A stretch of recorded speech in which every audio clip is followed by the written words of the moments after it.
అండి, welcome back to my channel. నేనైతే సప్త శనివార వ్రతం చేస్తున్నాను. ఇది మీ అందరికీ తెలుసు. లాస్ట్ వారం కూడా వీడియో అయితే అప్లోడ్ చేశాను. అండ్ ఇది వచ్చి నాకు 2వ వారం. ఈ రోజు అయితే నేను మార్నింగ్ 4కే లేచాను. 4కి లేచి ఇంకా ఇల్లు గుమ్మాలు అన్ని నీట్ గా క్లీన్ చేసేసుకొని ఇంకా నేను కూడా స్నానం చేసేసి పూజకు కావాల్సినన్ని రెడీ చేసుకుంటున్నాను. అండ్ మీకు నేను లాస్ట్ వీడియోలో కూడా చెప్పాను మా ఇంట్లో స్వామి ఉన్నారని చెప్పి. సో నేను ముందు ఆ 2 పూజలు, అండ్ కార్తీక మాసం కాబట్టి తులసి పూజ అండ్ అయ్యప్ప స్వామి పూజ చేసిన తర్వాత నేను ఈ వ్రతానికి రెడీ చేసుకోవాలి. సో ఆ 2 అయిపోయిన తర్వాత నేను ఇంకా వ్రతానికి అయితే మొత్తం రెడీ చేసుకుంటున్నాను. ఫస్ట్ అయితే ఇల్లు ఊడ్చేసుకొని మాప్ వేసేసుకొని నేను స్నానం అయితే చేసేసాను. అండ్ ఇప్పుడు దేవుడు రూమ్ కి గడపకి ముగ్గులై పెట్టేసి అండ్ పూజ సామాన్లు కూడా క్లీన్ చేసేస్తున్నాను. మొత్తం అయ్యప్ప స్వామి పూజకి ఈ పూజకి వ్రతానికి మొత్తానికి ఒకసారి నేను క్లీన్ చేసేసుకుంటున్నాను దేవుడి సామాన్లు. నాకు ఎందుకో ముందు రోజు ఇల్లు మోపేయడం అవన్నీ నచ్చవండి. ఆ రోజే చేసుకోవాలి, ఎందుకంటే ముందు రోజు చేస్తే మళ్ళీ అవి నిద్ర చేసినట్టు అని అనిపించింది నైట్. సో అందుకని నేను ఏ రోజు ఆ రోజే చేసుకుంటానని. అండ్ పూజ సామాన్లు కూడా మొత్తం క్లీన్ చేసేసుకున్నాను. ఇప్పుడు వీటన్నిటికీ బొట్లు పెట్టేసుకోవాలి నీట్ గా.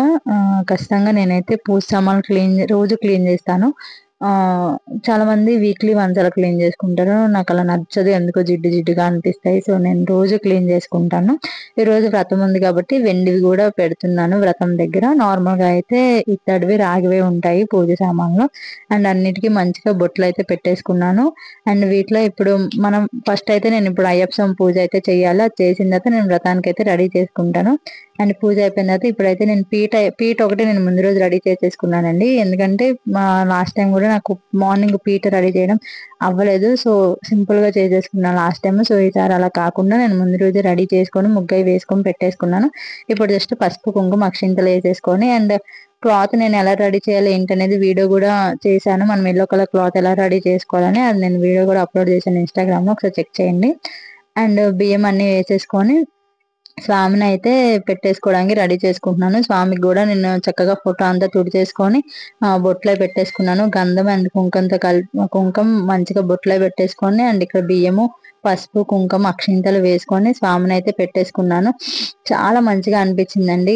లాస్ట్ టైం కూడా ఆ రోజు నేను ఫస్ట్ స్టార్ట్ చేసింది లాస్ట్ టైం చాలా ప్రశాంతంగా అనిపించింది. అండ్ ఈ రోజు కూడా చాలా ప్రశాంతంగా ఉంది. నాకు ఒక చిన్న బాబు కూడా ఉన్నాడు. వాడితోనే కొంచెం ఇబ్బంది, వాడిని పడుకోబెట్టడం ఇదంతా మార్నింగే లేచి, బట్ అయినా సరే హ్యాండిల్ చేసుకుంటున్నా. ఇంట్లో అత్తయ్య వాళ్ళు ఉంటారు కాబట్టి వాళ్ళు చూసుకుంటున్నారు. అండ్ స్వామిని అయితే చాలా మంచిగా రెడీ చేసుకున్నా. అండ్ పూజ కూడా చాలా మంచిగా అయ్యింది. ఆ రోజంతా ఉపవాసం ఉండాలి. నేను లాస్ట్ వీడియోలో కూడా చెప్పాను, ఆ రోజంతా ఉపవాసం ఉండాలి. అండ్ మంచం కానీ దివాన్ ఖర్చు కానీ సోఫాస్ కానీ ఇలాంటివి ఏం వెక్కకూడదు, కిందే కూర్చోవాలి నాకు తెలిసింది. అండ్ ఈ వీడియోలో అయితే పూజా విధానం మొత్తం ఉందండి. నేను ఎలా ఫాలో అయ్యాను ఏంటి, నేనేమేమి చేసినాను మొత్తం అయితే ఈ వీడియోలో ఉంది. ఇక్కడ ఒక డౌట్ వచ్చిందండి. మనం వస్త్రం వేస్తాం కదా స్వామివారికి, అది ప్రతి వారం మార్చాలా లేకపోతే ఫస్ట్ వారం ఏదైతే వేసామో ఈ 7 వారాలు అదే వేయొచ్చా అని నాకైతే ఇది డౌట్ ఉంది. నేనేం చేశానంటే లాస్ట్ వారం ఏదైతే యూజ్ చేశానో అదే నేను ఇక్కడ యూజ్ చేశాను. సో ఈ డౌట్ అయితే నాకు కొంచెం క్లారిఫై చేయండి. అండ్ వినాయకుడిని కూడా చేసేసుకున్నాను. వినాయకునికి కూడా తాంబూలం అయితే ఇచ్చేసాను. సో ఆ ఒక్క డౌట్ అయితే నాకు ఉంది, కొంచెం అదైతే క్లారిఫై చేయండి. వస్త్రం మనం ప్రతి వారం మార్చాలా లేకపోతే ఏదైతే మనం ఫస్ట్ వారం వాడతామో అదే యూజ్ చేసుకోవచ్చా మంచిగా ఉంటే అనేది నాకు కొంచెం క్లారిటీ ఇవ్వండి. అండ్ ముడుపు మనం ఎవ్రీ వీక్ మనం పూజలో అయితే పెట్టాలండి కన్ఫామ్ గా. సో ఎవరైతే ముడుపు కట్టుకుంటారో వాళ్ళైతే కన్ఫామ్ గా ఎవ్రీ వీక్ పూజలో ముడుపు అయితే పెట్టండి. మళ్ళీ మనకి పూజ అయిపోయిన తర్వాత దాన్ని చక్కగా ఒక డబ్బాలో స్టోర్ చేసుకొని పైన ఎక్కడైనా కింద ఎవరికి అందకుండా తగలకుండా పైన ఎక్కడైనా మీరు దాచేయండి. మళ్ళీ ఎప్పుడైతే మీరు నెక్స్ట్ వీక్ పూజ చేసుకుంటారో అప్పుడు మీరు కిందకి దించుకోండి. సో దానికి మనకి ఏంటంటే మైలు గాలి అలాంటివి ఏమీ తగలవు. అండ్ పిండి దీపాలు కూడా నేను 7 పిండి దీపాలు చేసేసుకున్నాను. అండ్ స్వామివారికి వడపప్పు చలివిడి కన్ఫామ్ గా పెడతాం కాబట్టి అవి కూడా. అండ్ నువ్వులుండ్లు చాలా మంది తెల్ల నువ్వులతో చేస్తున్నారు, బట్ కన్ఫామ్ గా నల్ల నువ్వులతోనే చేయాలి అని నేనైతే నమ్ముతాను. అయితే నల్ల నువ్వులతోనే చేస్తున్నానండి నువ్వులుండలు. చాలా మంది తెల్ల నువ్వులతో చేస్తున్నారు. నేను చూసింది అని చదివింది అయితే స్వామివారికి కన్ఫామ్ గా ఉండాల్సినవి 7 పిండి దీపాలు, 7 ఒత్తులతో చేసిన దీపాలు అండ్ నల్ల నువ్వులు, నల్ల ద్రాక్ష, ఇవైతే కన్ఫామ్ గా ఉండాలి స్వామివారికి. సో అందుకని నేను అవైతే కన్ఫామ్ గా ఫాలో అవుతున్నాను. ఇంకా మిగిలిన ప్రసాదాలు ఫ్రూట్స్ అలాంటివి అనేవి మన ఇష్టము. సో అందుకే నేను నల్ల నువ్వులే పెడుతున్నాను. చాలా మంది తెల్ల నువ్వులు కూడా యూజ్ చేస్తున్నారు. బట్ అది యూజ్ చేయొచ్చా లేదా అనేది నాకు తెలీదు. నల్ల ద్రాక్ష కన్ఫామ్ గా ఉండాలంటండి. ఒకసారి మీరు చదువుకోండి. నేను చూసిన దానిలో అయితే నేను చూసాను నల్ల ద్రాక్ష కన్ఫామ్ గా ఉండాలని.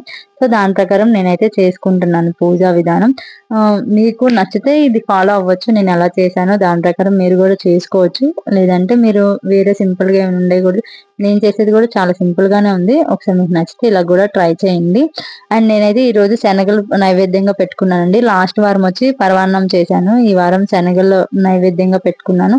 ప్రతి వారం ఒకటి పెట్టుకొని మనం 7వ వారం కొంచెం మంచిగా అన్ని చేసుకొని పెట్టుకోవచ్చు అని చెప్పి ఈ రోజు నేను శనగలు నైవేద్యంగా పెట్టుకున్నాను. అండ్ స్వామివారికి అయితే నేను దీపారాధన చేసేసుకుంటున్నాను. దీపారాధన చేసుకున్న తర్వాత నేనైతే పూజ వ్రతం అన్ని స్టార్ట్ చేస్తాను. లాస్ట్ వారం ఫోన్ లో చూసి చదువుకున్నాను. ఎందుకంటే బుక్ మర్చిపోయాను తీసుకోవడం. కానీ ఈ వారం మాత్రం కన్ఫర్మ్ గా బుక్ అయితే ఉండాలని చెప్పి ముందు రోజే నేను వెళ్ళి బుక్ అయితే కొనుక్కొని వచ్చాను. సో ఈ వారం ఏంటంటే నేను స్వయంగా చదువుకున్నాను. స్వామివారి కథ గాని, అష్టోత్తరం గాని, షాడోపచారం, పూజా విధానం గాని, అంగ పూజ గాని ప్రతిదీ నేను చదువుకున్నాను. చాలా మంచిగా అనిపించింది అలా చదువుకోవడం. ఏ కథ అయినా సరే మనం చదువుకుంటే చాలా మంచిగా అనిపించింది. మనం చేయడం, మన చేతితో చేయడం అన్ని చాలా మంచిగా అనిపిస్తాయి. సో అందుకని ఈ వారం అయితే నేను కన్ఫర్మ్ గా ఉండాలి అని చెప్పి నేనే వెళ్ళి తెచ్చుకొని నేను చదువుకున్నాను అని చెప్పి చేయు కడుగు వలన. తదుపరి నమస్కారం చేయొచ్చు. ఈ మంత్రములను పఠించవలను.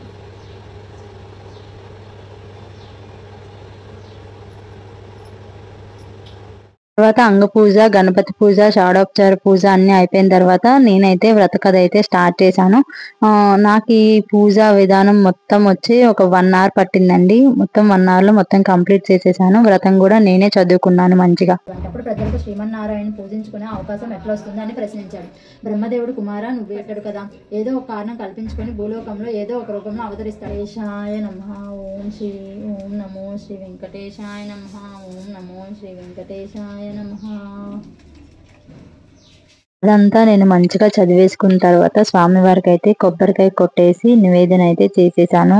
పూజ అయితే చాలా మంచిగా అయింది. అండ్ కథ కూడా చాలా మంచిగా చదువుకున్నాను.